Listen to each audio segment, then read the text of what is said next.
पाकिस्तान के अंदर टोटली एक नया पॉलिटिकल लैंडस्केप डेवलप हो रहा है। जिन हालात से पाकिस्तान को सामना करना पड़ रहा है, वो सियासी लिहाज से हो, मुआशी लिहाज से हो, सफारती लिहाज से हो, तो आप समझते हैं कि नौजवान क्या लीडरशिप को, नौजवान क़यादत को आगे आना चाहिए मुल्क के मामलात को संभालने के लिए, या तजर्बे का कोई नेमोल बदल नहीं है और अभी एक मरतबा जो पुराने सियासतदान हैं उनको ही मौका मिलना चाहिए जो मुख्तलिफ जमातों में है, ताकि वो आगे आके लीड करें और एक मरतबा मुल्क को यहां से निकाल के थोड़ा आगे लेकर जाएं?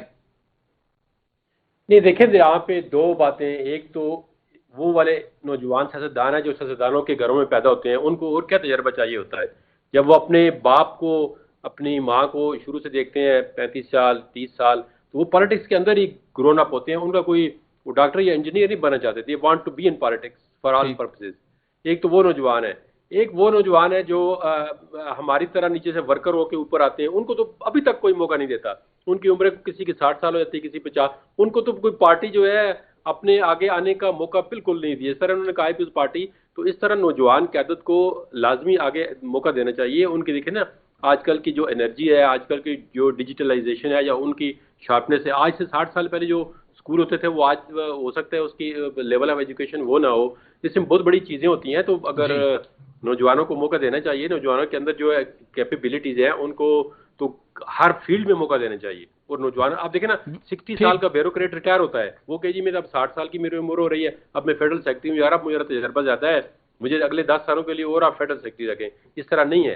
तो गवर्नमेंट तो सारी फेडरल सेक्रेटरी चलाते हैं, सियासतदान तो देखें ना, वो अपनी सियासत का तजर्बा होता है, मुल्क चलाने का तजर्बा उनके पास जो होता है, वो सारी ब्यूरोक्रेसी से वो पॉलिसीज होती हैं वो मिलकर चलाते हैं। तो अगर आप एक बंदे को 60 साल की उम्र में फेडरल सेक्रेटरी रिटायर कर देते हैं, तो आप, ये मैं नहीं कहता कि जो 60 साल के ऊपर उनको सारे पॉलिटिक्स में रिटायर कर दें। ऑफ कोर्स एक्सपीरियंस की भी जरूरत थी, क्योंकि पॉलिटिकल पार्टीज के अंदर जो कंसल्टेशन होती है, लेकिन बात यह है कि सारी चीज़ें पॉलिटिकल पार्टीज के अंदर डिस्कस होनी चाहिए, बजाय इसके कि मीडिया पे।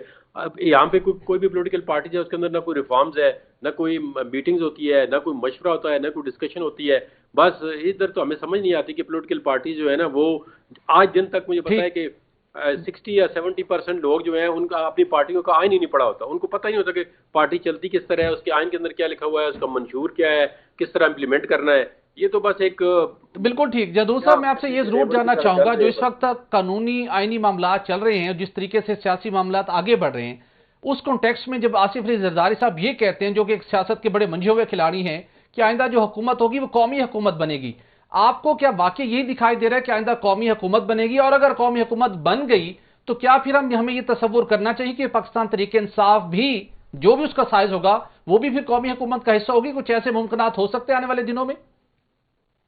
ये देखें ना, एक तो जो बाजार नज़र आ रहा है कि किसी एक पॉलिटिकल पार्टी को स्वीपिंग मेजॉरिटी मिलना मुश्किल है, क्योंकि जिस तरह टेलर की जाती हैं पॉलिटिकल पार्टी, जिस तरह आज़ाद लोगों को टेलर किया जाता है, वो जो लोग करते हैं वो सबको पता है। तो इसमें देखें ना, कोई एक अब मियां नवाज शरीफ साहब की गवर्नमेंट ठीक ठाक चल रही थी, 2017-18 में उसको विदाउट एनी रीज़न जो है वो हटा दिए गए। इस मुल्क के अंदर सिस्टम, जो पॉलिटिकल सिस्टम है, उसको स्टेबलाइज नहीं किया जाता, डिस्टेबलाइज। जब मुल्क किसी जगह तरक्की की रुख करता है तो उसको फौरन डिस्टेबलाइज किया जाता है। तो अब कौमी हुकूमत तो मुझे नहीं पता बनेगी, लेकिन अब ये इलेक्शन के बाद चलेगा। लेकिन नज़र ये आ रहा है कि कोई कोलिशन गवर्नमेंट बनेगी। एक पार्टी को जो है ना, वो मेरे ख्याल में नहीं करेंगे। वो जो पावर कॉरिडोर के अंदर मैटर करते हैं लोग ना, वो किसी एक पॉलिटिकल पार्टी को एब्सोल्यूट पावर नहीं देना चाहते, ना ही वो देंगे कि एक पार्टी जो है फिर अपनी मनमानी करे। हालांकि ये पॉलिटिकल एरिना में पॉलिटिकल लोगों का काम है जलाना मुल्क, लेकिन इस मुल्क के अंदर जो हमें तारीख नजर आती है पिछले 76 साल से, ये किसी भी पॉलिटिकल पार्टी को स्टेबिलिटी जो है ना इस मुल्क के अंदर, तो कोलिशन गवर्नमेंट हो, हर एक पार्टी का आप इस भंवर से जो मसाइल है, मुश्किलात हैं, बिल्कुल ठीक है। उसके लिए जरूरी है कि मुल्क को जिन मसाइल से निकालने तो सब मिलकर एक सेटअप बनाएं और फिर मामला को आगे लेकर चले।